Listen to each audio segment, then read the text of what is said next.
we have had a lot of news in the last week about the 80th anniversary of the end of World War II, and there's massive celebrations in Moscow, and there was a bit of celebrations in London, and the Americans kind of ignored it.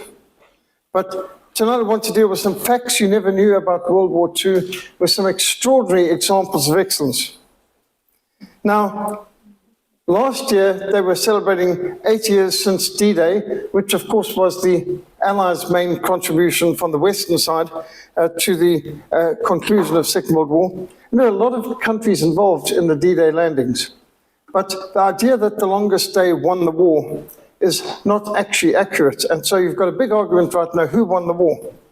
And the British acting like they won the war, but they've been acting like that for a long time, even though the British inflicted something like 1% of the military casualties of the German Army and Air Force over the war.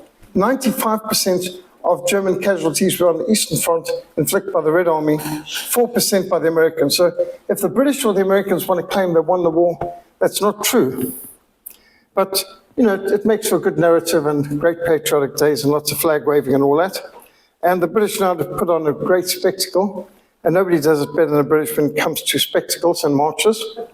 So celebrating their VE Day, VE meaning Victory in Europe Day, the conclusion of the European theatre of the war. Russia calls it Victory Day and holds it one day later. The war actually ended on the 8th, but the Russians decided to celebrate the next day, the 9th, because that's when the signatures were all finalized formally, as opposed to the announcements on the 8th. And they always have a big deal in Red Square, and this year was a massive one. And it is a big event, but in fact, they said it's the biggest event in the Russian calendar. And one wonders why. This is something that happened 80 years ago. How can it be more important than Ascension Day, Christmas, Easter, and so many other things? But Russia's making a very big thing about it. And big argument between Russia and America as to who won the war. Well, when it comes to deaths, the Russians lost more men in action than any other country. China lost quite a lot too. Notice, by the way, that the orange is civilian deaths and the red are military. And obviously, China lost a lot of civilian deaths. It needs to be pointed out, though, that many of the deaths in Russia were not caused by the invading enemy, the German army. It was caused by the NKVD, their secret police. They were killing vast amounts of their people for many reasons. So this death toll includes prisoners of war who were retrieved after the war. Any Russian who surrendered was treated as a traitor and was executed by the Russians too. So the Germans might have taken them prisoners, 3 million, but when they got back to Russia, the Russians killed them all. At one point, Joseph Stalin's own son was captured by the Germans, and the Germans offered Joseph Stalin's son as an exchange. And they were going to exchange him for quite a lot of prisoners, preferably. And Joseph Stalin said, if he allowed himself to be captured, he's a traitor, I don't want him back. And he condemned his own son to death. His son didn't survive the war. But if he had, he would have just been shot by the NKVD when he came out. So that was pretty bad. And in China, a lot of the people who died, civilians, were not killed by the Japanese, but were killed by Mao Zedong's own communist army. He was wiping out people on the Chinese side just because of the fact they were nationalists and not communists. So when you look at the deaths of the Russians and the Chinese, a disproportionate amount of them were actually killed by their own side, own goals. They were executing villages that they later took back because they claimed that they think they welcomed the Germans as liberators. And, you know, why would you think of the Soviets as being oppressors when they treat you so nicely and so thoughtfully? So Yugoslavia also, a huge amount of the deaths in Yugoslavia were deaths by the partisans, you know, killing their own people for being royalists or nationalists and not being communists and so on. So you can see Germany also had more civilians killed than military, but this is not fully accurate, these statistics. They actually don't calculate in the huge amounts of German civilians killed by the Allied aerial bombardments, which is over 2 million. But what this also doesn't communicate is the German army lost more soldiers killed in prison camps after the war, then lost in combat on 5 fronts during the war. So, number of deaths in the Second World War, the German death toll, Germany lost 6.9 million people in the war, of which 2 million were civilians in the bombings of the cities. But what they're not calculating in here is the 18 million who died immediately after the war between 1945 and 1948. And that's documented in other losses written by Canadian journalists who went into looking in the whole studies of the amount of Germans forcibly removed, ethnically cleansed out of Czechoslovakia, Yugoslavia, Russia, many other parts, and a full half of Prussia, which was eastern part of Germany, was given to Poland. Some of it was even taken by Russia, and most of those people never made it to the borders alive. And then there's millions of German prisoners of war who died as prisoners of war, not just in the Gulag, in the Siberian Arctic hellholes, but even in Eisenhower's camps, the Rhineland open prison camps where they gave them no food, no water, shot them if they tried to go to the Rhine, which was not far away, to get some water, shot civilians who tried to bring them food, literally just starved them to death. 1.1 million German prisoners died of starvation in American prison camps immediately after the war. That's more than Americans managed to kill in battle. And General Patton was furious. He said, I killed Germans in battle. Eisenhower kills them in peacetime as prisoners of war. So there were some reprehensible things done after the war. The dying didn't stop in 1945, but these stats do. So you can see the huge amounts of losses. The Russians can say, we lost more men in combat than any other part of the Allies, which is true, they did. So in terms of manpower sacrifice, the Soviets can say, well, we did the biggest contribution towards ending the war to the Allies' advantage. Just looking at the difference between the German army's losses in a single battle like the siege of Leningrad, about 500,000 killed in action as opposed to 3.5 million of the Soviets. And you can see all over which you're talking about the Battle of Kursk, where the Germans lost 200,000 men. I mean, that's one of the biggest tank battles in history, but the Soviets over 700,000.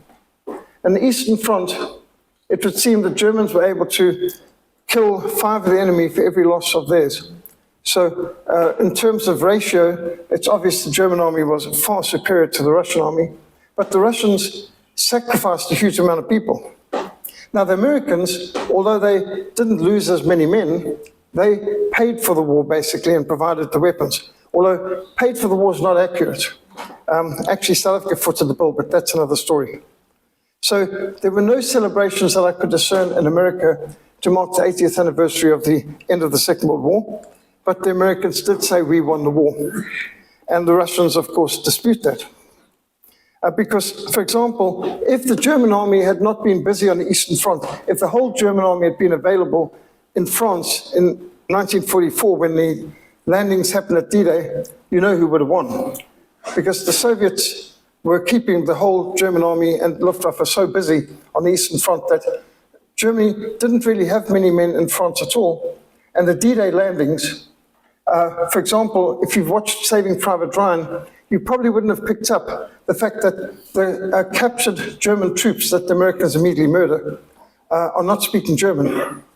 They're speaking Czech. And in fact, there was whole Russian, Czech, and other East European units on the Omaha beaches. The Germans weren't there. They were fighting on the Eastern Front.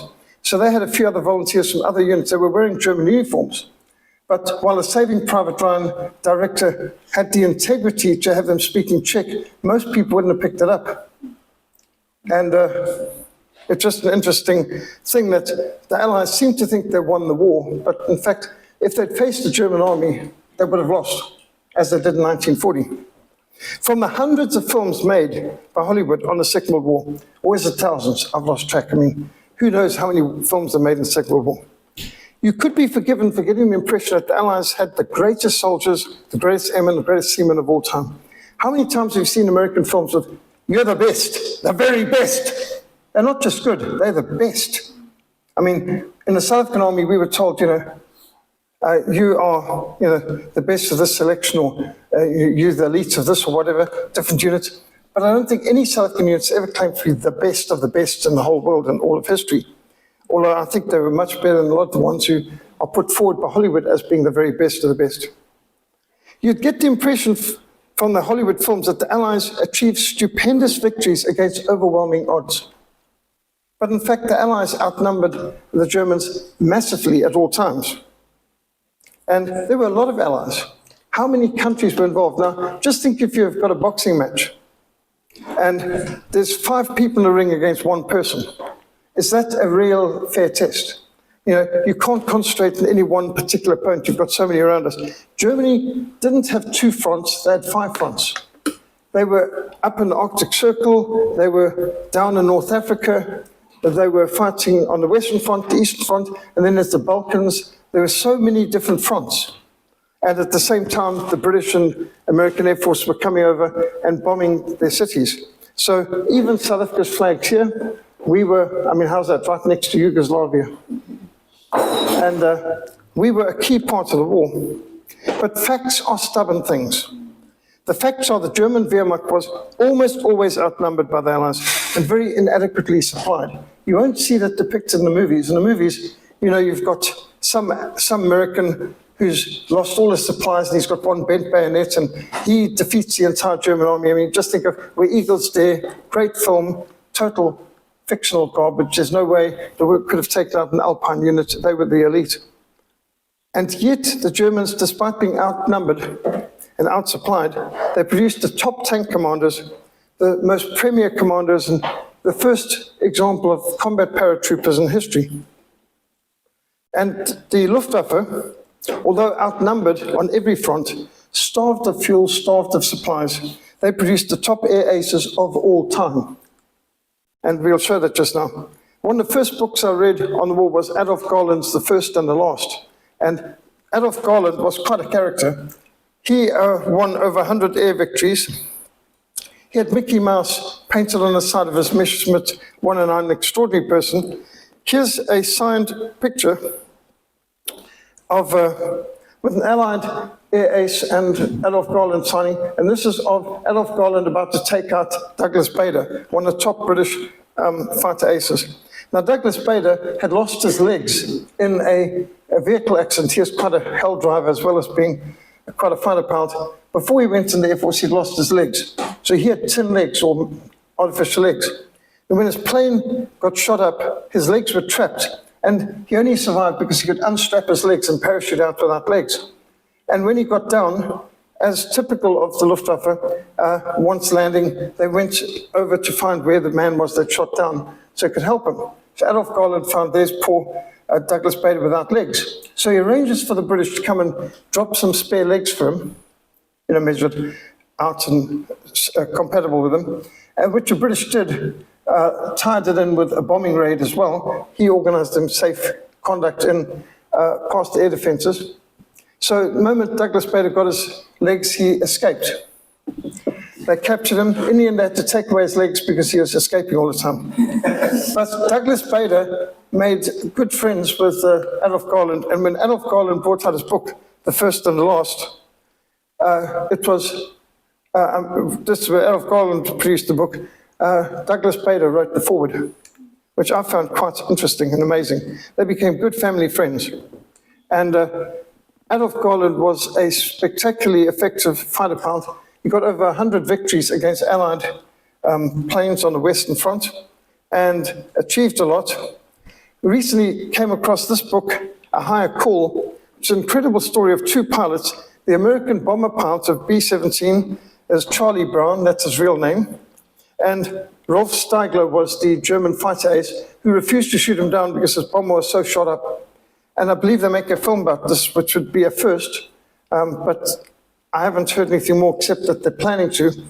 But I've read the book a couple of times, and it's extraordinary how this Rolf Steiner, who was fighting on the Western Front, fought in the Battle of Britain, was in North Africa fighting under Erwin Rommel, and his sense of honor that he couldn't shoot a plane that was so badly damaged down, and that he escorted them out to safety, saluted and showed them the way to get back to England, because this bomber was so shot up and so many of the men were shot up that they were going in the wrong direction and equipment was all failed.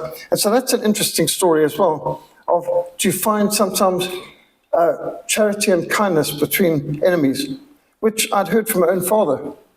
He had such respect for Erwin Rommel and the Afrika Korps. And he said in North African desert, we had more sense of being on the same length. We've had more compassion for our enemies than we did for our family back home. He said, our family and our government back home, they didn't understand what we were going through in the desert with the lice and the sandstorms and the thirst and the boiling heat and all that. He said, but our friends on the other side did. And he said, the Afrika Korps and the 8th Army cared for one another, and we would literally be caring for one another.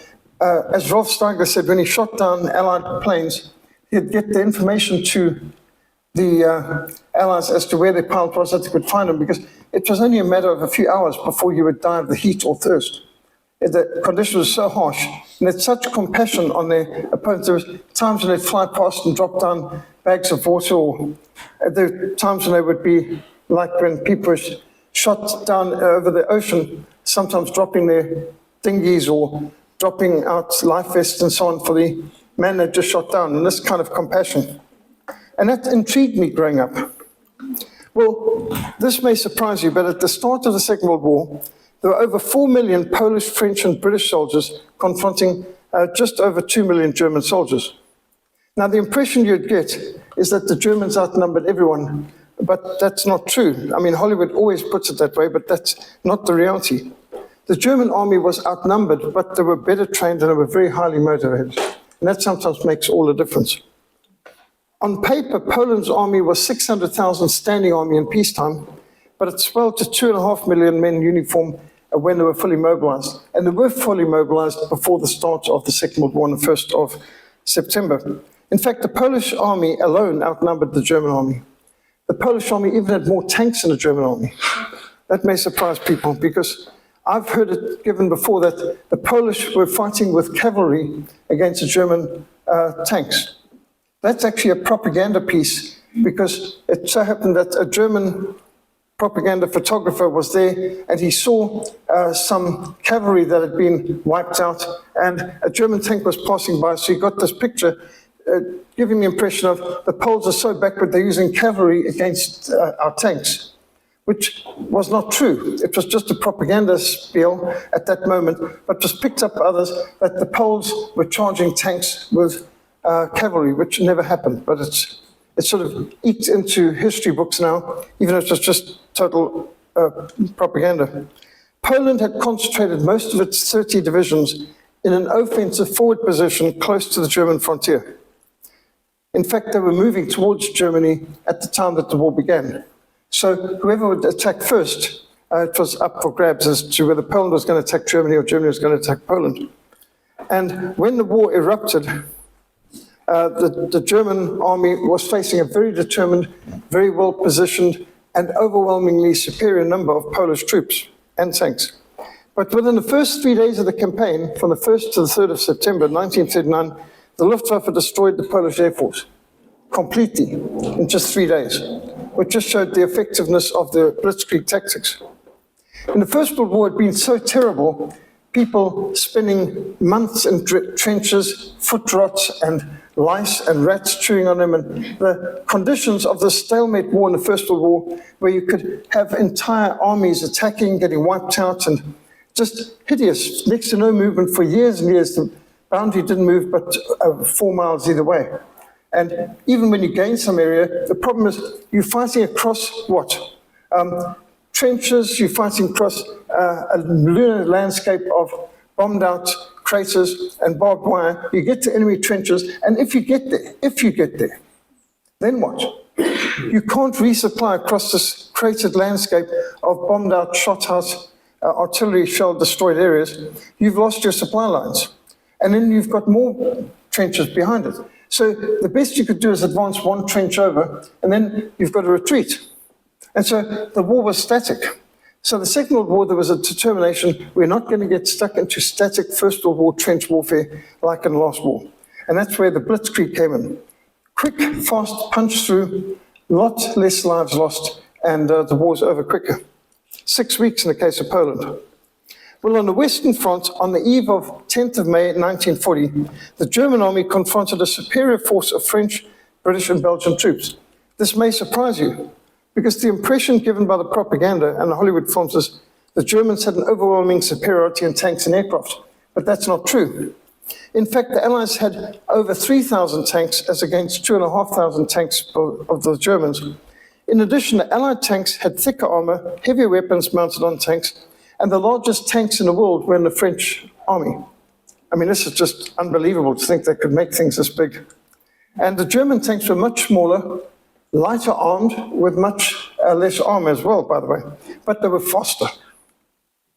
As the Allies tended to deploy their tanks as infantry support weapons, the German panzer formations broke through and encircled Allied forces with breathtaking speed. And soon they were marching all the way through to Paris. And the French army was surrendering in spectacular droves. General Patton once said, I'd rather have a German division in front of me than a French division behind me. I'd rather fight the best than lead the worst. Which is a bit insulting, because there was a time that the French were considered the greatest armies in the world. You know, under Napoleon, they conquered just about all of Europe and got all the way to Moscow. So the French army was once so well respected that the American army was based on following the French. You could see how the American war between the states' uniforms, they were copying the French caps, the French uniforms, even the French tactics. Even artillery they had was exactly like what had been used in Waterloo, they were using at the Battle of Gettysburg. So France was once considered the superpower. But the fact that they folded before Germany in 6 weeks did kind of dent their image a bit. And the British abandoned their equipment on the beach of Dunkirk and fled. It's only through the kindness of the Germans stopping the Panzer stop order that the British were able to save their army, which was pressed against the coast and had no chance of survival if the Panzers had continued. But they left just about all the heavy weapons on the beaches to such an extent that they raided the Imperial War Museum. Literally, the British Army came into the Imperial War Museum, appropriating howitzers and any weapons that were there, which were fortunately still in using order because they'd lost just about all the heavy weapons on the beach of Dunkirk. And Erwin Rommel won the Guinness Book of Records fastest advance in combat as he took his 7th Panzer Division right across France so fast, chasing the French and the British, that he got to Calais and Dunkirk pretty fast. And it's in the history books. Do you know why there's trees on both sides of the Champs-Élysées? So the German army can march in the shade. Which is what they did back in 1870 in the in the French-Prussian War, and what they did in 1940 as well. By the way, you'd be interested to note that out of respect for the French, the German army didn't march through the Arc de Triomphe, they marched around it. And this picture's maybe giving a false impression, but they didn't march through it because they realized that would be insulting to French sensibilities. Now, the Allied planes were roughly equal to the number of aircraft of the Luftwaffe. But while the British Spitfire was superior, probably the best fighter plane of the Second World War, most of the French aircraft were hopelessly outclassed and out of date, and the German Messerschmitts really ran rings around them. But when it came to the sea, it was completely disproportionate. The German Navy, the Kriegsmarine, was completely unprepared for war. And General Raeder testified that he had been assured by the Chancellor Adolf Hitler, there's no possibility of war with Britain whatsoever, certainly not before 1945, at the absolute earliest. He had no anticipation of war with Britain, so the German Navy was completely unprepared. They were not expecting to come up against the Allies. And here you can see, this is actually delusional. There was no German aircraft carrier. There was the Graf Spee that they actually laid the hull for, but that's it. Then they ran out of munitions and money, and it went no further. Germany never developed an aircraft that could land on an aircraft carrier. They never developed even a landing craft, but they're meant to be planning to conquer the world. Well, how you can do that without a navy, I have no idea, but Britain had more ships than the two next greatest naval powers in the world. So they massively outnumbered France's navy, which was quite huge. But the German navy, in comparison, had much less of everything. So the French had vastly more submarines, for example, than Britain or Germany. There were only 25 U-boats, submarines, fitted for Atlantic service at the onset of the Second World War. Even Britain had more submarines than Germany, which is not the impression you've ever gotten from Hollywood. In terms of battleships, aircraft carriers, destroyers, nothing could match the Royal Navy. The Royal Navy controlled the world and the sea routes. And it was a phenomenal fleet. The Royal Navy was the biggest, the best, the most amazing in the world. And nobody could challenge them. And that's why it's amazing when you get some of these films like Shout at the Devil is just one of the ones written by a South African, by the way, Wilbur Smith, where the Royal Navy in the Indian Ocean was threatened by one German battleship which was holed up in Tanganyika, which is rubbish. I mean, there's no Navy could take on the Royal Navy. The Royal Navy had vastly more ships, bigger ships, heavier guns, thicker armor. On every single level, the Royal Navy ruled the world. Now, France had been defeated by Germany, but Germany never required the French Navy to give any of their ships to the German side. And the Kriegsmarine were interested, but Adolf Hitler said, you didn't defeat the French Navy. French Navy shouldn't have to hand over any ships because they were not beaten at sea.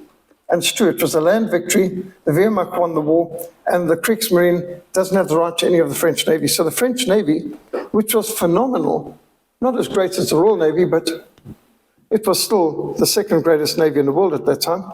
And if Germany had seized the French Navy, they could have come up to be able to challenge Britain maybe. They wouldn't have had a chance of beating them, but they could have had a better navy.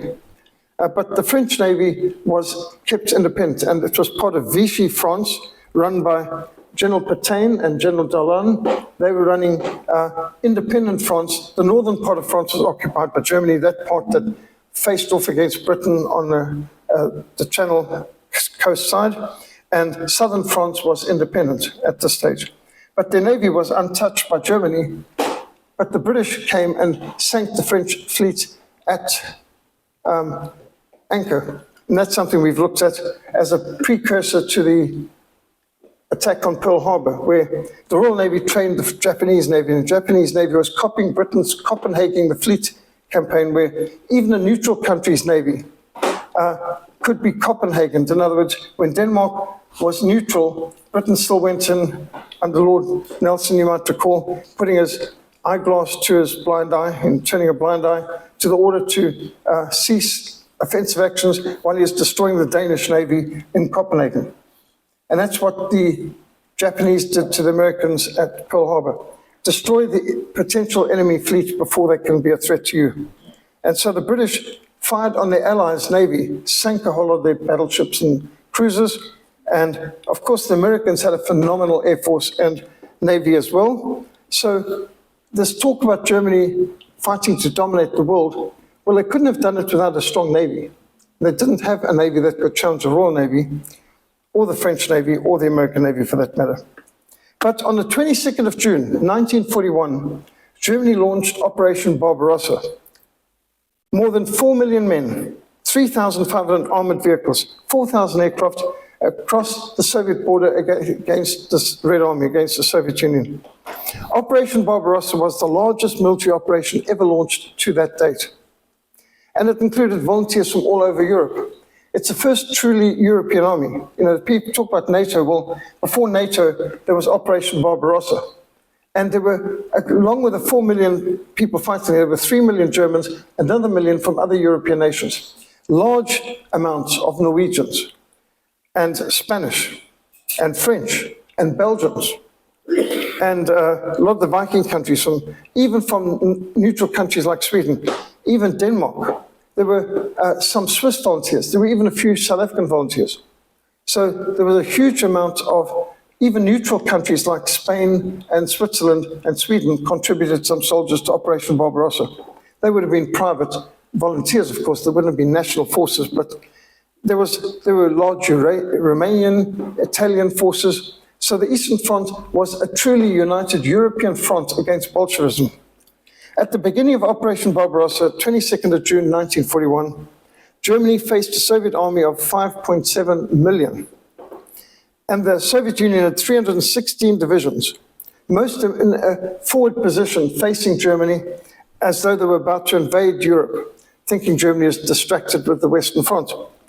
They had 117,000 pieces of artillery, 25,000 tanks, 18,000 combat aircraft.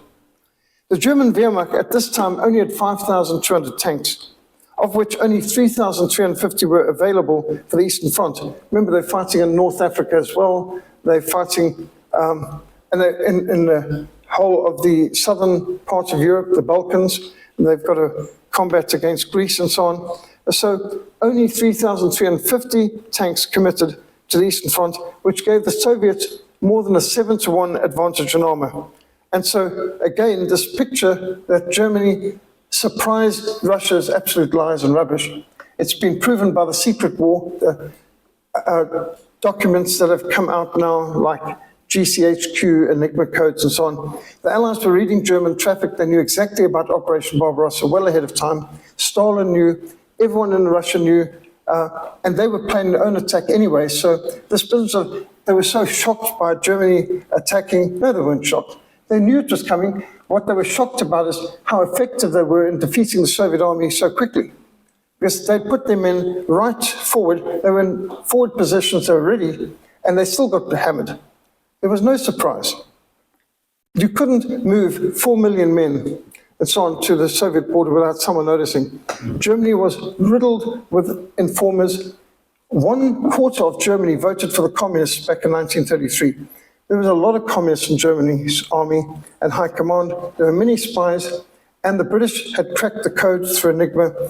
There was no secret at all. Just about all of these films were, all the anticipation secrets and all this in the Second World War are fraud.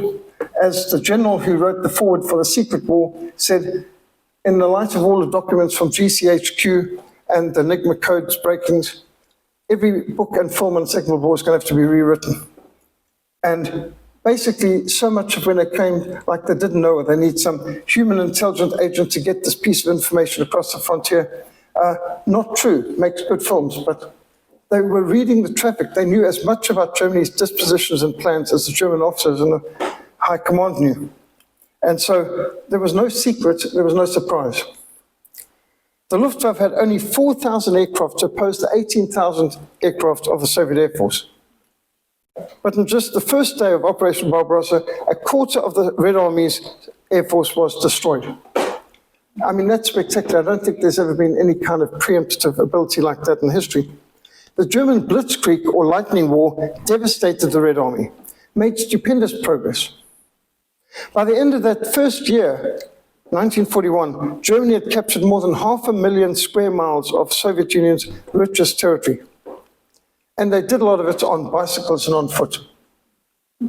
The idea, by the way, that Germany was totally mechanized is not true. Germany had 750,000 horses as an essential part of the transport on the Eastern Front. On top of that, by the end of the first year, the Soviet Union had lost in combat over 3 million men. Nobody's killed more communists than the German Wehrmacht in the Second World War. America can delude themselves that they've been involved in heavy fighting against the communists in Korea and Vietnam. Well, that's a drop in the bucket compared to Operation Barbarossa. The biggest enemies of communism was Japan in the east and Germany in the west. And the Allies removed the two biggest obstacles to the expansion of communism in the Second World War. That's not the way we'd like to think about it, but that's the fact. As a missionary to the persecuted church, I was introduced to that fact when I started ministering to the persecuted church in Eastern Europe, from Albania in the south through Bulgaria and Romania, through Czechoslovakia and Hungary, up to Poland. I suddenly started hearing another version of the Second World War. So in the first 6 months of Operation Barbarossa, the German army destroyed 20,000 Soviet tanks, like almost all I had, 18,000 military aircraft, so they shouldn't have anything left, and more than 60,000 artillery pieces. Sounds like the war's won. What no one could have anticipated was the vast amounts of aid, which the United States of America would give to the Soviet Union. Even before America entered the war, officially, vast quantities of American military hardware were being flown, shipped, trucked into Russia. They went from Alaska. They went through Vladivostok, across the Pacific Ocean. They went up above Norway to Murmansk, the Arctic convoys. and they went through Iran and Iraq into Soviet Union. On the 24th of June 1941, 6 months before the Pearl Harbor attack, President Franklin Delano Roosevelt held a press conference announcing America is going to give all possible help to Stalin's Soviet Union. This was a shock. The idea was not well received in America. An opinion poll found that the majority of American citizens were opposed to aiding the Soviet Union. In fact, the majority had been opposed to Franklin Roosevelt establishing diplomatic relations with the Soviet Union. After the Bolshevik Revolution, the murdering of the Tsar's family, the massacres, no civilized country wanted to have diplomatic relations with the Soviet Union. And in fact, Winston Churchill spoke against it. Britain was against it. And it was the United States under Franklin Delano Roosevelt that first established diplomatic relations with the Soviet Union. But now they're going to go beyond that, and they're going to supply them with weapons. And notice the Americans call themselves the arsenal of democracy. But I think you can see there's an inconsistency here because the Soviet Union was no democracy by any shape or form. And then on the 10th of May 1940, the British invaded Iceland, neutral Iceland, to make it into a base for supplying the Soviet Union with Allied weapons of war. Now, Iceland didn't have an army, it only had a police force, so it wasn't an opposed invasion. The British just went in and took this country. You know, apparently neutrality doesn't matter when it's us doing the invading. And there were three main routes by which military aid could reach the Soviet Union. The Arctic convoys to Murmansk and Archangel were by far the most dangerous, but they were going past. Iceland was an important base for resupplying these convoys and providing air cover and so on. But then, more than 50% of the supplies went by ship via the Pacific. And American cargo ships flying the flag of the Soviet Union steamed into Vladivostok, just north of Japan. And they were transported by the Trans-Siberian Railway to Soviet assembly plants in the Ural Mountains, or directly to the front line. And despite German protests, Tokyo, which is meant to be a German ally, allowed the shipments to the Soviets to continue unhampered throughout the war. Even when they were at war with America, they didn't interrupt the supply of arms shipments going through to the Soviet Union. I don't know if that makes sense to anybody. But in 1941, the Allies opened a corridor through Iran, or Persia, to Russia. And that route was made possible by the completion in 1939 of the Trans-Iranian Railroad, which linked the Persian Gulf with points all over Iran, including with the Russian border.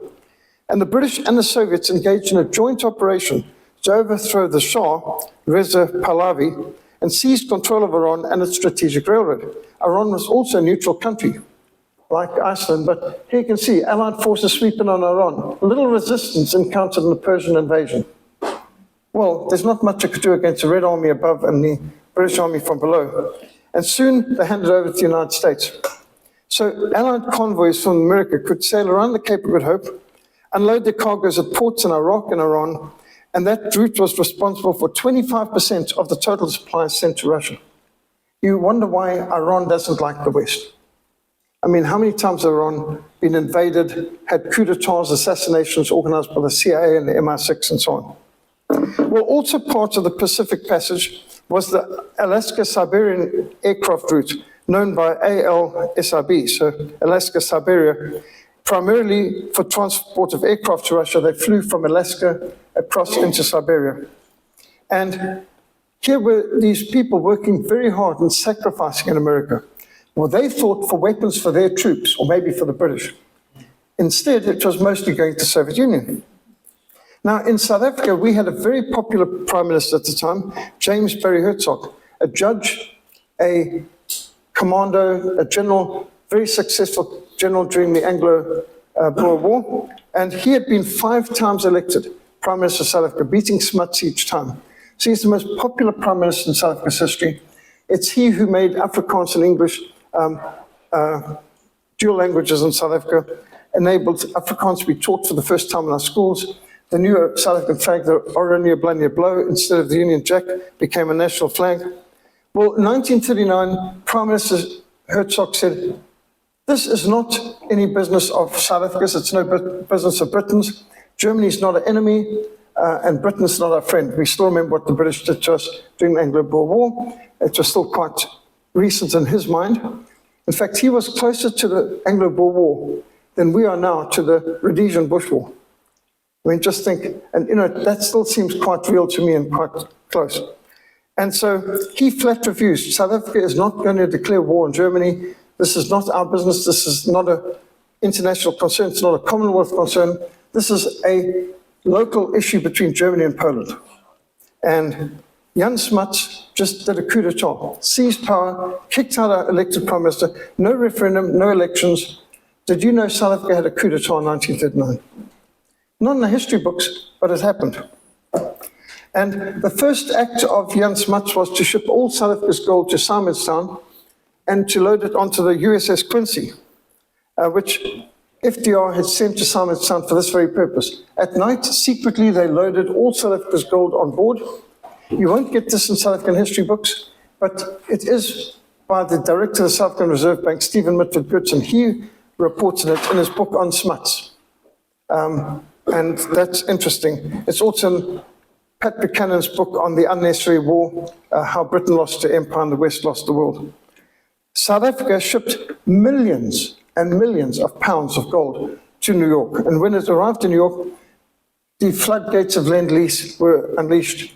And not for Britain. Britain paid for their weapons. Britain paid for the next 80 years for their Lend-Lease. Only just recently finished their paying back America for this. But Russia got it for free. But South Africa paid for it. So it would be nice if Russia paid us back sometime, because I think we laid out a lot of money for it. So South Africa's contribution to the war result is quite intense. So yes, Russia can say, we lost the most men in the war. They can say, we killed the most enemy in the war, and that's true.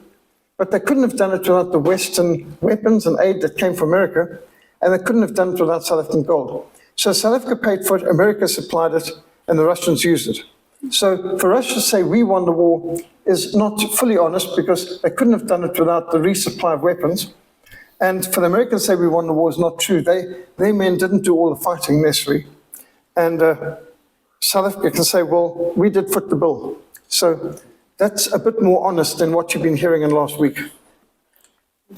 An official list of military hardware supplied by the United States to the Soviet Union from 1941 includes 13,000 tanks and armored vehicles, Arsenal for Democracy, but going to the Soviet Union. 13,000 tanks, can you imagine? And these are the Lee and Grant tanks and the Crusader tanks, the Sherman tanks. This is the British Crusader tanks. Have you ever seen a film for Hollywood where the Russians are using Crusader tanks or Shermans? No, they never show you that, because that would undermine it would undermine a good story. Facts undermine a good story. But there are Russian books out showing the Lee and Grant tanks being used by the Soviets, and on occasion you may not get in a Hollywood film, but sometimes in historic pictures you can see Allied manufactured tanks being used by the Soviets. Like this is the Churchill tank, destroyed by the Germans on the Eastern Front. What's a Churchill tank doing over the Eastern Front? So you can see the tanks from the different nations. It ignores the fact that the Soviets were using Western tanks for a lot of the war. The Americans provided over 14,000 military aircraft, including lots of bombers, like the B-25 Mitchell. And you can see American planes, the Arsenal of Democracy, although a lot of them being used by the Soviet Union, which was by no means a democracy. Shipping them off to the Soviet Union. I mean, this just boggles the mind to think, I mean, here's a B-25 Mitchell and the Red Army learning how to convert onto these American aircraft. You can imagine some poor soul was busy working, thinking this is going to help some American flyer help win the war for us. And meanwhile, it's going to help the Red Army extend Soviet oppression across the poor Christian people in Central Europe. And even Life magazine was publishing pictures of the Red Star on American aircraft being flown in the Red Air Force. But have you ever seen a Hollywood film that will acknowledge this? I haven't. And I think I've seen a lot of what they've got to offer on the Second World War, but most of it does not ever acknowledge that Western weapons were a major part of what the Soviets were using. Here's the old DC-3. Gee, how many times have we flown to Dakota? Even the South African Air Force were using them up on the border. And this is now on the steppes of Russia, a relic of the Second World War. 77,000 jeeps were sent free to Russia. Well, when I say free, South Africa paid the tab, free for Russia, not free for us. 375,000 trucks.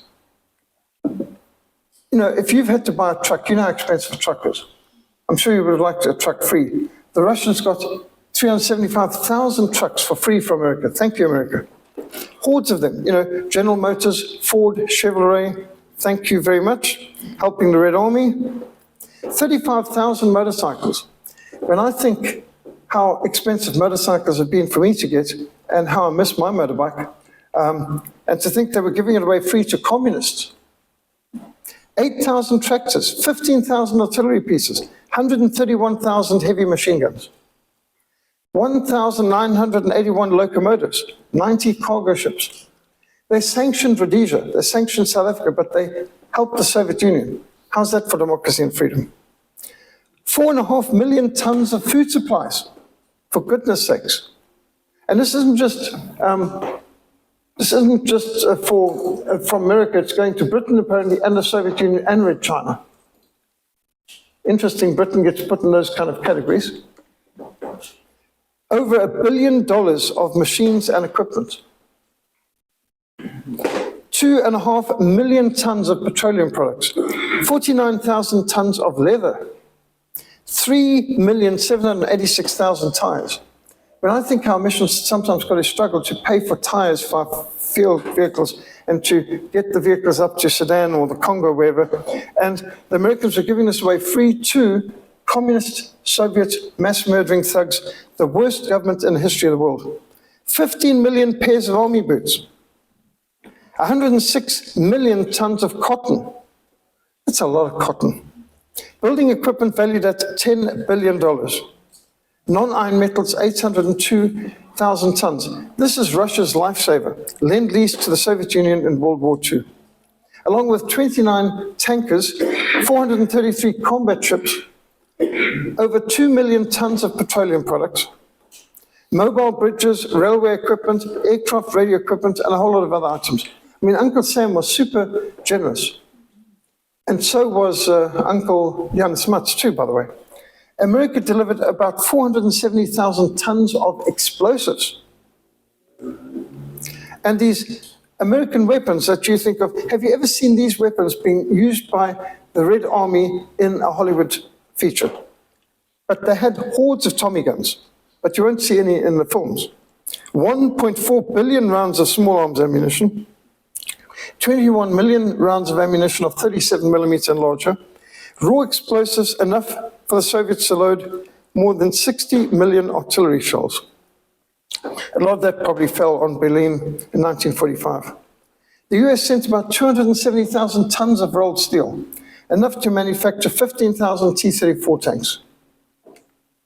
All of this US effort resulted in an immense quantity of war materials delivered to the Soviet Union at the time of greatest peril when they were about to be overwhelmed.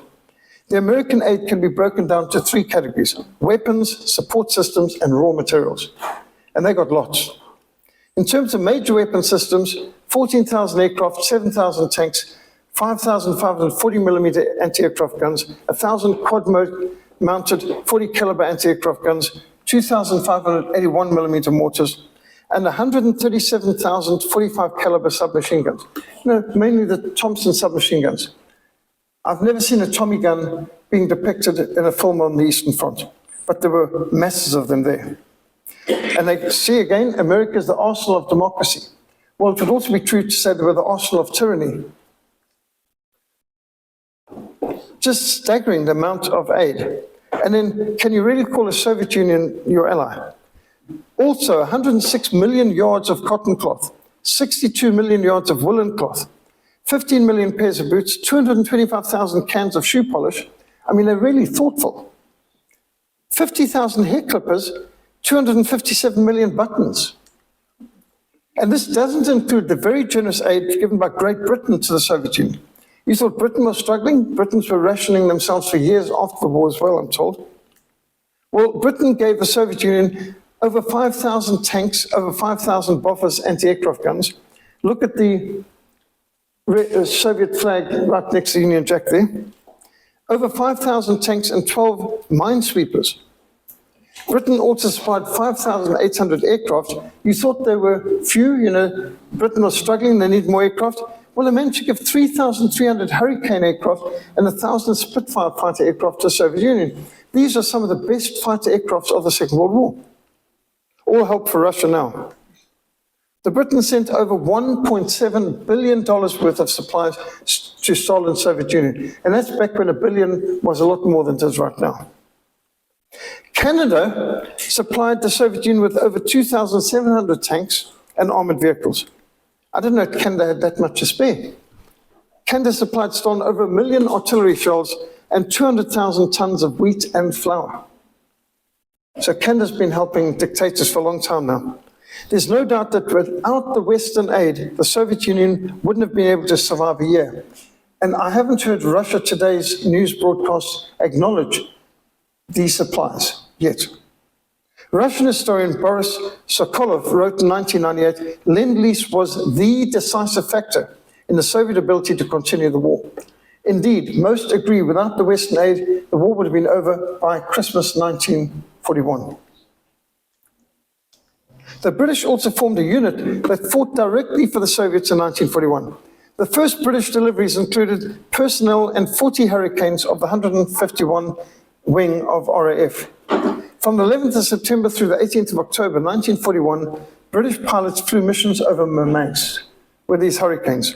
They trained the Soviets to fly their planes, and then the RAF personnel returned to England, where their command was awarded the Order of Lenin by the Soviet ambassador. The Order of Lenin's like the highest award you can get in the Soviet Union at that time, almost equivalent to the Victoria Cross in Britain. A series of increasingly fierce battles were fought over successive convoys to Murmansk. That's in the Arctic Circle, that's right up in the north of Russia. PQ-17 convoy in mid-1942 saw 24 out of 35 merchantman ships sunk, with a loss of 153 seamen, 210 aircraft, 430 tanks, 100,000 tons of ammunition. And the battle over the convoy was so intense that when the merchantman Olopana approached survivors of the sunken Washington, the sailors refused rescue. They figured that the odds of survival on the open sea in lifeboats and dinghies was in the Arctic Circle, where it's freezing cold, by the way. They figured that they had more chance surviving on a lifeboat than they had on a ship that was probably going to be a fresh target for the Germans. And by the way, there was a film that came out, one of these black and white British propaganda films that proliferated after the Second World War, where it was named after one of the ships, one of the destroyers in the PQ-17 disaster convoy. And it had the ship sink, and it claimed to be a true story. And after the ship sank, the Heinkel bombers came over, machine gunning the sailors as they were in their rubber dinghies. And my dad got angry, and the next day, in the newspaper it came out, somebody said, I was on that ship. That's a lie. The Heinkel never strafed us. It flew over us and threw out rubber dinghies and life vests. Why would you twist that? I mean, that's an interesting point of human interest in what actually happened.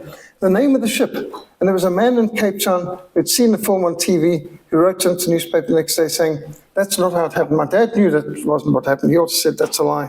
That didn't happen.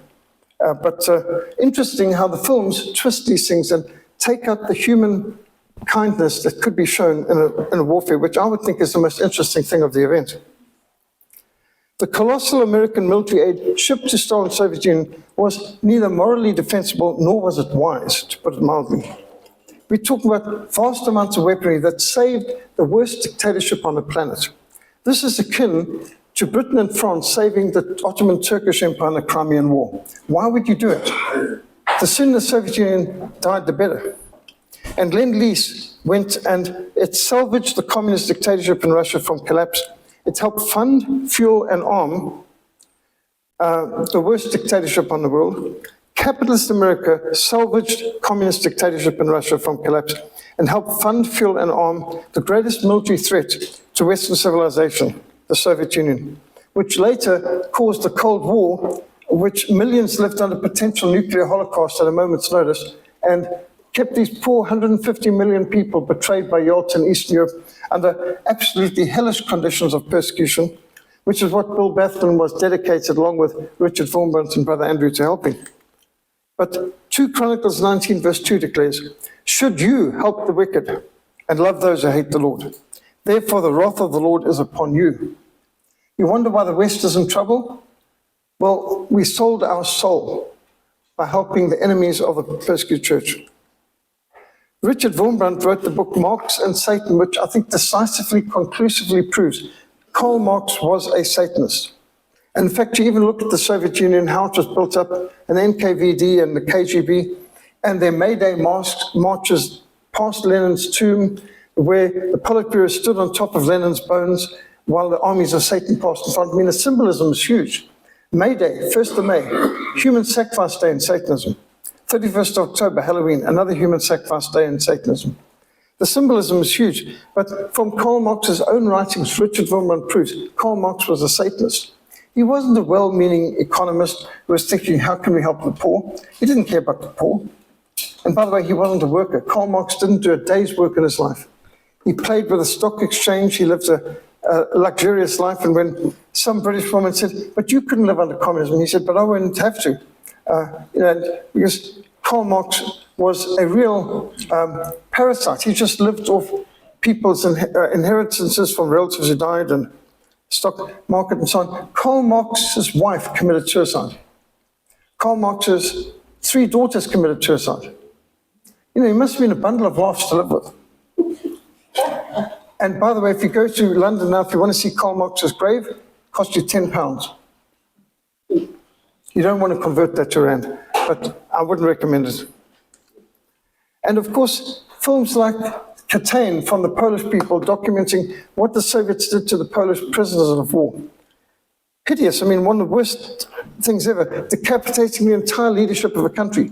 All the intelligentsia, all the leaders, shot in the back of the head, buried in mass graves, killed in cold blood. So how could we justify supporting the Soviet Union? By the way, Franklin Delano Roosevelt at one point thanked Joseph Stalin for keeping quiet his plans of giving half of Poland to Russia at the end of the war.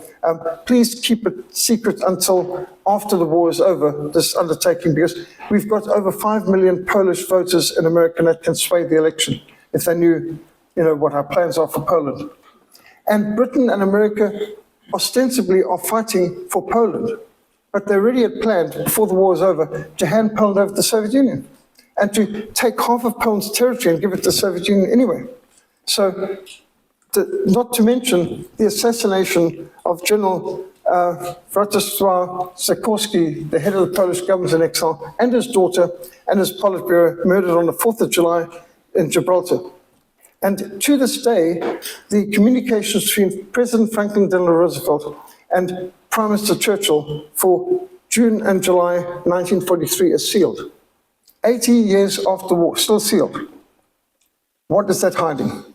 The assassination of the Polish president in exile.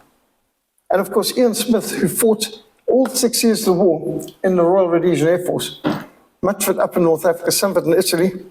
I mean, I had tea and coffee with him many a time. Well, I didn't have coffee, he had coffee. He visited this mission house. I interviewed him on radio.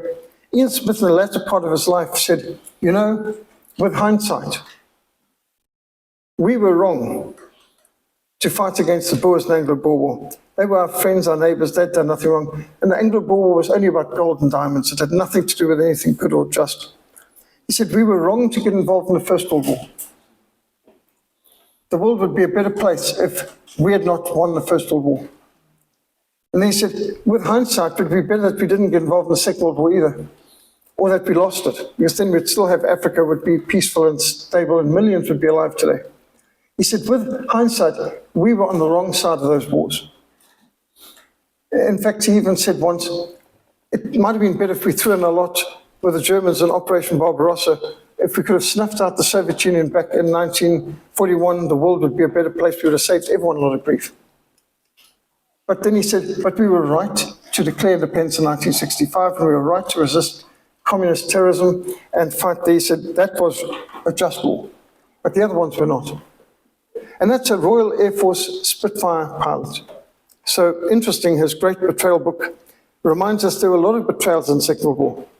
Operation Keelhaul was sealed for 30 years. The documents only came out in 1975 that at Yalta, Prime Minister Churchill, President Franklin Delano Roosevelt betrayed all the Russians and Ukrainians and other East Europeans and Western Europe to Stalin. And they forcibly, at gunpoint, at bayonet point, forced people across the border, even people who had never been born in Russia, whose parents had fled Russia after the Bolshevik Revolution. But every Russian, Ukrainian, and East European in Western Europe was forced across the border into the hands of the NKVD, most of whom were shot out of hand. The rest ended their lives as slaves in the Gulag in Arctic hellholes. That's Operation Keelhaul, forced repatriation. But there's more. The secret betrayal of Britain's wartime allies. There were allies of Britain, not just talking about Poland, but also there were Serbs, Croats, others in the Balkans who were betrayed into the hands of the communists afterwards. And then there's the nationalist Chinese who were fighting on the Allied side, who were betrayed into the hands of Mao Zedong's communists. There's so much of these betrayals, and that's coming out now. So when you saw the Red Square parades, almost all these uniforms were courtesy of the West. And thank you, South Africa. The cotton for the uniforms, even the buttons they were wearing, thank you to the United States of America. Probably the medals were also made in America. You know, it's just staggering to think all of this that you're seeing was courtesy of the West. And all these weapons, by the way, do you know the T-34 was designed by the American tank designer Christie? He took it to the War Department. He said, this is probably the best tank ever designed. And the War Department decided to give the plans for the Christie tank, which later became the T-34, to the Soviet Union before the war began. So even the T-34 was a Western design that the American Department of Defense handed over to the Soviet Union before they were even allies. And of course, a huge amount of Lend-Lease ended up at the bottom of the Atlantic anyway, because of the U-boats and intercepting a whole lot. You can really flummox someone when you can say, in what battle of the Second World War did the Allies lose over 15,000 aircraft and 20,000 tanks? And people scratch their heads, what possible battle could that be? That can't even be Murmansk or Kursk. In the Battle of the Atlantic. Because a lot of the weapons before it reached the Soviet Union actually got torpedoed and ended up at the bottom of the Atlantic Ocean. The Last Secret is another one of these books that exposes the treachery of the West, how they took the Cossacks and other Russians in the West and lied to them to get them to hand the weapons. You need to hand in your German weapons so that we can supply you with Allied weapons so that we can give you better ammunition supply. So, okay, they're handing in the Mausers, you're going to get Lee Enfields in exchange, and as soon as they've handed in the weapons, surprise, we're not giving you anything at all, and we're sending you to the Soviet Union. And the Last Secret, not the Last Secret, but they thought it was at the time, 1975. I read this book in 1975, and it was such a shock, because I thought we were the good guys. I thought the Allies were fighting for freedom and justice, and civilization, and Western Christian civilization, all that sort of thing. But no. Turns out we were not. There were a lot of Russians who were fighting for the Wehrmacht and Operation Barbarossa to liberate Russia. And this is, at the end of the war, painting what happened in Austria, a whole lot of Cossacks and their families who had moved to the West in 1917, who had not been in Russia. Most of the children had never been in Russia, being forced by the British Army over to the Soviets to be murdered. Forcible repatriation, 1944 to 1947. Introduction by Hugh Trevor Roper, one of the top British secret agents at the time.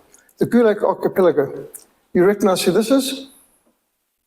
Alexander Solzhenitsyn, a Red Army officer, an artillery officer in the Red Army, a war hero. I mean, he had medals and so on. He was locked up, condemned to 10 years as a slave in Soviet Union gulags because he wrote a disrespectful comment about Stalin, where in a private correspondence he referred to him as the mustached one, which was considered insulting. And next thing, he ended up one of Russia's greatest authors of all time in the Gulag. And today he's an honored person in Russia, and 4 of his books are required reading in the Russian Federation. But what the Soviets were doing, burning whole forests to burn out the farmers who had fled there for refuge, massacring their own people. So when they accuse the Nazis of having killed so many of their people, a lot of it is actually camouflage for the people that they had massacred themselves. Russia lost probably more people to the Soviet NKVD than they did to the Wehrmacht's invasion. And so that's why Yalta is considered a swear word in Eastern Europe. It's a term of derision. When you mention Yalta, it's like a term of such hate, because that's where the West betrayed them into the hands of the Soviets. These 3 powerful men, Winston Churchill, Franklin Delano Roosevelt, Joseph Stalin, carved up Eastern Europe and handed over to the Soviets. And all the plans and destructions, this man looks quite a nice, trustworthy politician. He's got to be one of the worst politicians in American history in terms of the actual damage he did. He betrayed about 1/3 of the world into the hands of the communists. And Truman didn't do too much better in that he helped betray China as well under his administration. And when he told Stalin, by the way, we've developed an atomic bomb, Stalin wasn't surprised because he knew all about it. He had his spies right on the inside on the Manhattan Project. And the Allies had already stolen the technology from America to build Russia to build their own atomic bombs at that time. So at the end of the Second World War, half of Poland was sliced off and given to the Soviet Union, and then half of Prussia or Eastern Germany was carved off and given to Poland to compensate for the huge amount that was stolen by the Russians. And the Soviets just expanded into the West, and then they helped Mongolia and China fall to communism, and North Korea too. This is the Potsdam Conference, where now you've got Churchill starts it off, but Churchill gets sacked in the process because while he's at Potsdam, there's elections in Britain and he loses. Well, nobody had voted for Churchill in the first place. He had come to power because Neville Chamberlain had been disgraced by what the First Lord of the Admiralty, Churchill, had done with the Norway debacle. But instead of Churchill getting the sack, the Prime Minister, Neville Chamberlain, resigned, and then Churchill came in because nobody else wanted to take the responsibility while Britain was losing the war. But Churchill was adamant to get in. And so, interesting that Churchill got kicked out in the first election the British people had since the war began. And I know he got in later, 1950, but that's just more because of the propaganda. And so suddenly you had Clement Attlee come in to take Churchill's place with Stalin and so on. And well, here's a socialist Labour Party, so he fit in there just fine.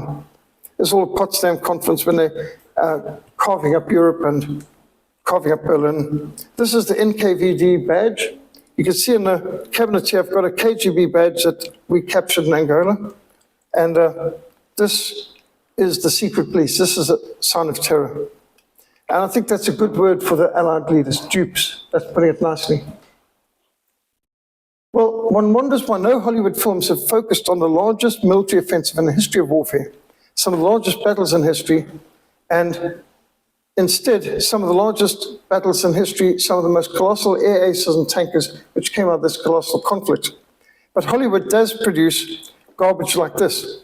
Honor, they can't even spell it, but anyway, glory and war. Well, it might be war, but it's not honor and there's no glory. This is Hollywood's version of the war. Some foul-mouthed pagan American, played by Brad Pitt, who's a bit of a foul-mouthed pagan anyway, and they are meant to have won the war, even being able to beat German Tiger tanks. That's fiction. But in reality, who was the greatest tank air ace of the World War II? Michael Whitman. The greatest tank ace in history was Michael Whitman, born 1914 in Bavaria, second son of a local farmer, In 1934, he joined the German army. In 1936, at age 22, he joined the Waffen-SS, or the armed SS. And he participated in the occupation of Austria and the Sudetenland, which used to be part of Czechoslovakia, with an armored car platoon. And his first experience of combat came in the Polish campaign of 1939. In the Battle of France, he commanded a self-propelled assault gun, the Sturmgeschütz 111. During the Greek campaign, April 1941, he helped capture Athens as part of the 9th Panzer Division. And then his unit participated in Operation Barbarossa, where he served as a commander of a Stug 113 assault gun. Now, they're not like tanks because they don't have turrets. During the winter of 1942 to 43, he was reassigned for training, returned to the Eastern Front as a newly commissioned officer with the rank of second lieutenant. And at the Battle of Kursk, or Operation Citadel, he was commanding a Tiger tank. During the battle, he survived a collision with a T-34, which was destroyed when its ammunition exploded, but his tank survived. During the Battle of Kursk, Wittmann destroyed at least 30 Soviet tanks. On the first day, just 21st November 1943, destroyed 13 T-34s. A lot of T-34s destroyed.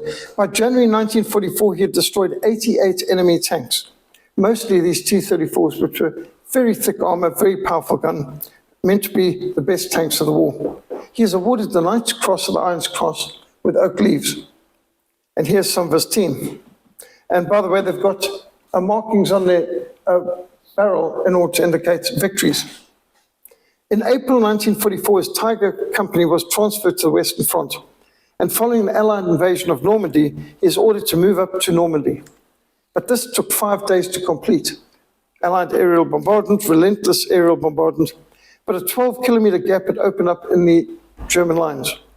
And anticipating its importance, the British were reassigned to the high ground near Villa Bocage, and Wittmann positioned his company near the strategic town. And the British 7th Armored Division was ordered to exploit the gap in the German lines, capture this Villa Bocage town, which you can see right down here in the south of this picture. And Wittmann at this stage had only 5 tanks in his company, and 2 of them were damaged. As Wittmann's Tiger emerged from cover, he engaged the rearmost British tanks on the ridge and destroyed them.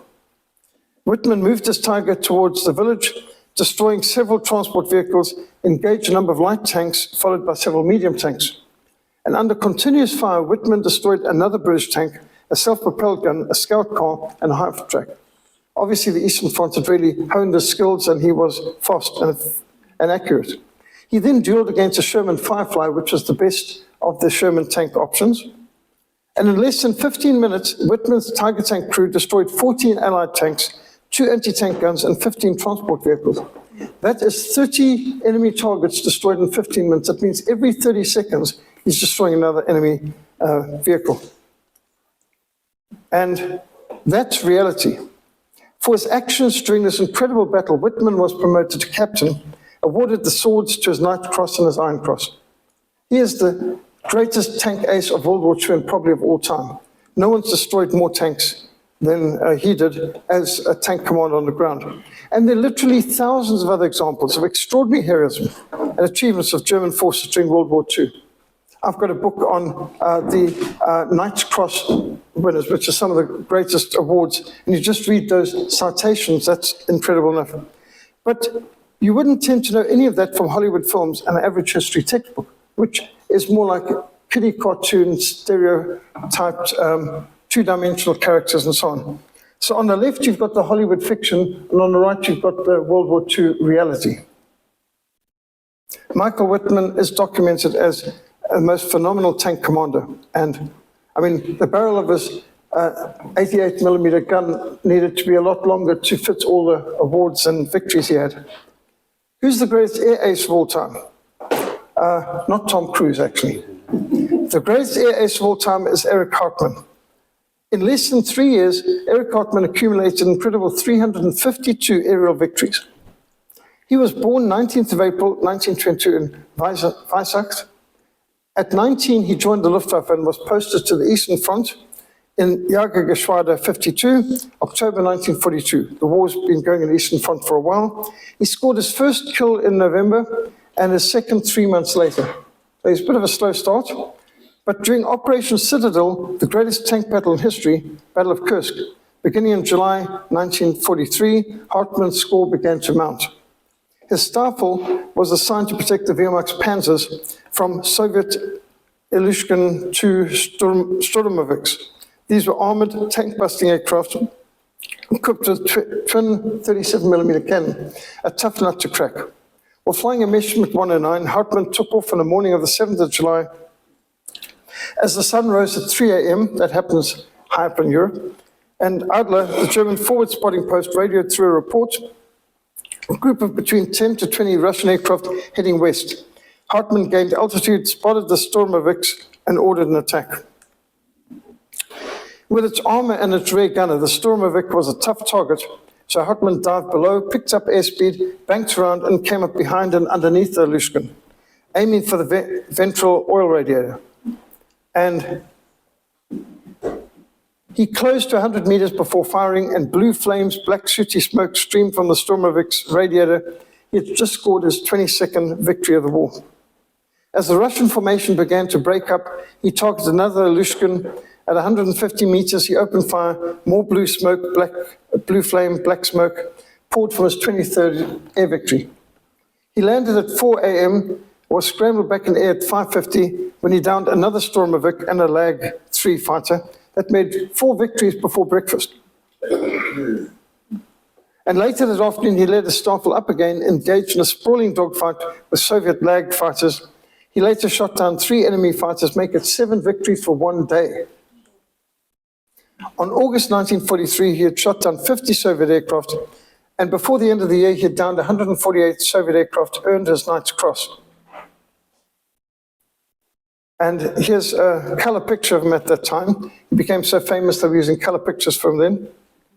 And that's the name of his girlfriend on the side of his aircraft. He was shot down and captured 12th of August 1943 during the monumental tank battle of Kursk. He had shot down 32 Sturmoviks before being hit himself, and he crash landed, removed the precious clock of his Messerschmitt before being captured by Russian infantry. He managed to jump out of a moving truck, plunge into a field of tall sunflowers with bullets whizzing overhead. He successfully made back to the German lines. And that's quite extraordinary. And back to his dog, more important. By the 2nd of March 1944, he'd reached a total of 202 air victories, earning the Oak Leaves. He is awarded the Third Reich's highest military decoration, the Knight's Cross to the Iron Cross with oak leaves, swords, and diamonds. This is only awarded to 27 soldiers throughout the war, 12 of whom were Luftwaffe pilots. At the end of the war, in May 1945, his commander ordered Major Hartmann, then Group and Commander of the famous Jager Squadron 52, to fly to the British sector. And he disregarded this order because he felt responsible for his squadron's pilots, the ground crew, and the family members. So they destroyed all the unit's aircraft and moved on foot into Bavaria, which was then occupied by American forces. And they expected fair treatment from the Americans. However, a week after surrendering to the American forces, they were delivered across the border to the Red Army. Hartmann was sentenced to 50 years hard labor as a slave in Siberia because of his air victories. He was famous, and they knew him as, they called him the Black Devil of Germany. But the Soviets put enormous pressure on him to build up an East German Air Force. When the DDR was set up, they thought he could be bullied and abused. You know, do you want to continue to be a slave in the Gulag, or you can rise to be the head of the East German Air Force? And he refused. He only returned to Germany in 1955 after the death of Stalin, when diplomatic relations were established between West Germany and the Soviet Union, and the last German prisoners of war were released. I had an uncle who served in the gulags for all that time and only came back in 1955. And Uncle Wolf, he is in the Luftwaffe in the Eastern Front, he lost his left hand to gangrene from being in the Arctic hellholes. And it was a bit creepy for me as a young boy to meet an uncle who was missing his hand. But he's a cheerful soul, and even though he spent 10 years in the Gulag, he was the only member of my family willing to talk about the war. Well, in 1956, Hartmann joined the newly established West German Luftwaffe and worked at building up a new fighter unit as part of NATO. In 1959, he became first commander of the Jagdgeschwader 71, or the Richthofen Squadron. And his story is told in The Blonde Knight of Germany. Now, he was the greatest air ace of all time. There'll never be another fighter pilot who gets 352 air victories. I mean, it's just another era. And he scored even more than the Red Baron, as it says in this book cover, who's the greatest fighter pilot before that. And then another spectacular story, the greatest tank buster of World War II, Hans Ulrich Rudel.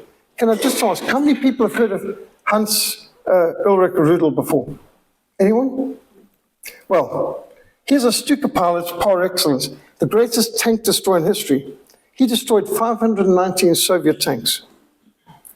Hans Ulrich Rudel was born in Silesia in 1916, the son of a clergyman, Lutheran. He excelled in sports. In 1936, he joined the Luftwaffe as a cadet officer. He served as a reconnaissance observer during the Polish campaign, and he's admitted to the Stuka, or Sturzkampfflugzeug, or dive bombers, training course near Stuttgart. Stuttgart today produces cars, but then there were, I think, Opels, isn't it? At Stuttgart. He took part in the airborne invasion of Crete, May 1941, the biggest airborne landing of the German paratroopers ever. And Crete was a catastrophe because the British had prior knowledge. The Enigma code breaking of GCHQ, they knew where the Germans were coming, how many, where they were going to land, the whole lot. And so the British had prior knowledge, and yet the German paratroopers still won. They went into a trap. They literally parachuted into prepared positions. They lost a lot of their men. They lost a huge amount of aircraft, and yet they still won the battle. And they took the whole of Crete, which is extraordinary. But that was the last operational airdrop of the German paratroopers in the war, because they lost so many men in that battle. Adolf Hitler refused to ever again have an operational airdrop. 23rd of June 1941, 3 a.m., Rudel flew his first combat dive bombing mission into the Soviet Union as part of Operation Barbarossa. In the next 18 hours, he flew 4 combat missions. On the 23rd of September 1941, Rudel's air wing attacked the Soviet fleet in the Leningrad area. And during this attack, Rudel sunk the Soviet battleship Marat with a single 1,000-kilogram bomb, hitting its ammunition store, breaking the ship literally in half. And that's just incredible. I mean, how many pilots get to sink a whole battleship? Well, Christmas 1941, Rudel flew his 500th mission. On the 30th of December, he was awarded the German Cross and Gold by General Freiherr Wolfram von Richthofen, a cousin of the great World War I air ace, the Red Baron. Hans Rudel was then sent to Graz in Austria to train new Stuka crews. On his own request, he was returned to Eastern Front. Most people, when they got out of the Eastern Front, didn't want to go back, but he wanted to go back. He received command of the first Stargel of the first wing of the Stuka Group 2, operating in Stalingrad area, which is like the worst battle of the war. 10th of February, he flew his 1,000th mission, was posted to new Panzerjagd Commander Weiss. The modified Stukas were armed with 2 37mm cannons, one under each wing with just 6 rounds of ammunition, so it's a cannon bird. In the space of 3 weeks, he destroyed 70 Soviet boats in the Black Sea. March 1943, during a tank battle at Belgorod, Rudel knocked out the first tank with a prototype tank-busting Stuka. The tank exploded like a bomb. Bits of it was crashing down behind us, he said. These Junker 87 G1s were nicknamed the Panzerknacker, or the tank buster, or Kanonvogel, cannon bird. In April 43, Rudel was awarded oak leaves to his Knight's Cross, and a squadron of tank-busting G1s were assigned to support the German panzers in Operation Citadel at the Battle of Kursk. And they dropped a lot of bombs during this phenomenal battle, the biggest tank battle in history. The first day of the battle, Rudel knocked out 4 Soviet tanks. By evening, his score had grown to 12. We were all seized with a kind of passion for the chase, from the glorious feeling of having saved so much German blood with every Soviet tank destroyed. And he developed new tactics for the Panzerstaffels, finding the best way to knock out a T-34 is to come from the rear. Their mounted engine and cooling system did not permit the installation of heavy armor at the back of the T-34, so that's a weak spot. March 1944, he flew his 1,500th mission, promoted to the rank of major, and during a mission behind the lines, one of his squadron was shot down and crash landed. So Riddle decided to land to rescue his comrade in enemy territory. But after landing, he realized the ground's too soft, he'll never be able to get off the ground again. So he had to abandon the aircraft. They were forced to escape on foot towards the German lines while being pursued by the Russians. Riddle had to swim 600 meters in ice-cold water of the Dniester River. I don't know if you can imagine how cold, ice-cold in Russia is, but they got across. 29th of March, 1944, Major Hans Riddle was awarded as diamonds to the Knight's Cross with oak leaves and swords, the highest German military award. And in November 1944, while flying near Budapest, he was shot in the thigh, yet he returned to service only a few days later with his leg in a plaster cast. It's not ideal to be flying a plane with one leg in a plaster cast. 1st of January 1945, Riddle was awarded the Knight's Cross with gold oak leaves with swords and diamonds. He was the only recipient of this award, which was especially created for him because he had gone through all the awards. There was no higher award to give him. So they created a new one. 1945 February, Riddle was seriously wounded. His right thigh was shattered by anti-aircraft fire near Le Bus. He managed to land in German territory, was quickly taken to a field hospital where his leg was amputated. In Berlin, they gave him an artificial limb and he returned to his squadron. In May 8th, 1945, when Germany surrendered, Colonel Hans Riddle flew his last mission from Bohemia to escape capture by the Soviets. He was interviewed first in England, then in France, eventually returned to Bavaria after he'd given valuable information to the Allies. During his career in the Luftwaffe, Riddle flew over 2,530 missions. He shot down 11 enemy aircraft, which is quite amazing because the Stuka is not a fast aircraft. He destroyed 519 Soviet tanks, 150 artillery pieces, 70 boats, 1,000 military vehicles, 2 Lag fighters, and a Sturmovik, and he sunk a destroyer, 2 cruisers, and the Soviet battleship Murat. Has any pilot ever destroyed more enemy ordnance than that?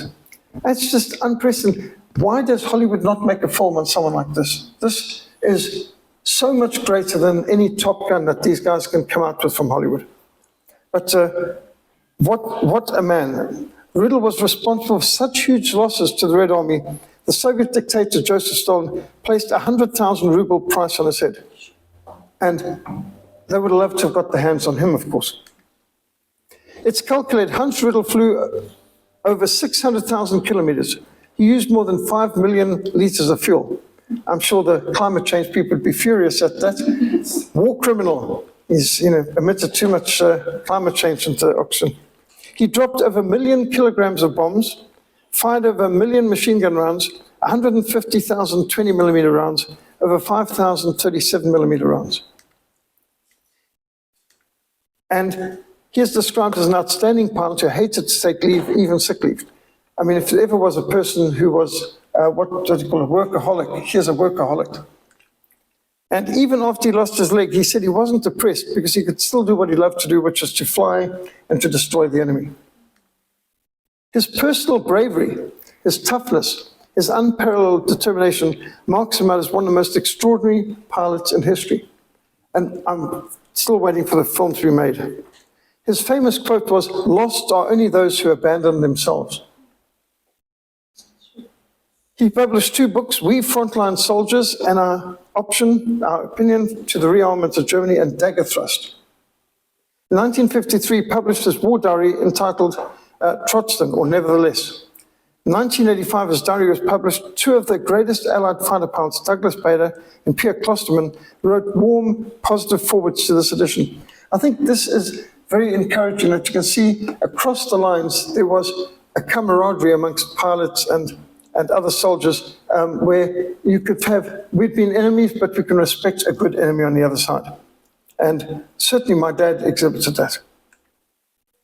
So this is the greatest tank destroyer in history. And there's a book out on Stuka pilot. Now, another great war hero that doesn't get much attention is Adolf Keespert Milan. We know him as Sailor Milan. He's a French Huguenot from South Africa. And he came from Wellington, interestingly enough. And he is the greatest Allied fighter pilot of the war. Now, you notice on his shoulder, he's got South Africa written there. Well, in the Battle of Britain film, Robert Shaw played a sailor Milan, but they took off the South Africa insignia because that was politically incorrect. South Africa was not the flavor of the month in 1966. And so when they made the Battle of Britain, Milan suddenly had a British accent, no South African accent, and no indication he was South African. The top Allied fighter pilot of the war. Now, on the German side, there's Hans-Joachim Marseille, also French Huguenot. He got the highest air victories on the Western Front against Allies, 158 air victories in the Battle of Britain and in North Africa. And Hans-Joachim Marseille is known as the Star of Africa. He was very courageous and very principled, and again, a good chivalrous man when it came to the Allies. Sadly to say, he of course did shoot down quite a number of Rhodesians as well as South Africans, but that's part of the course. There's a film out on him, Die Stern van Afrika, which is well worth seeing. The first war film that Germany produced after the war, actually. And it's anti-war, but it does give his story quite well, and well worth seeing. Of course, he serves under Erwin Rommel, whom my father really respected. Well, facts are always stranger than fiction. I mean, just a few of these pictures kind of ruin a good story.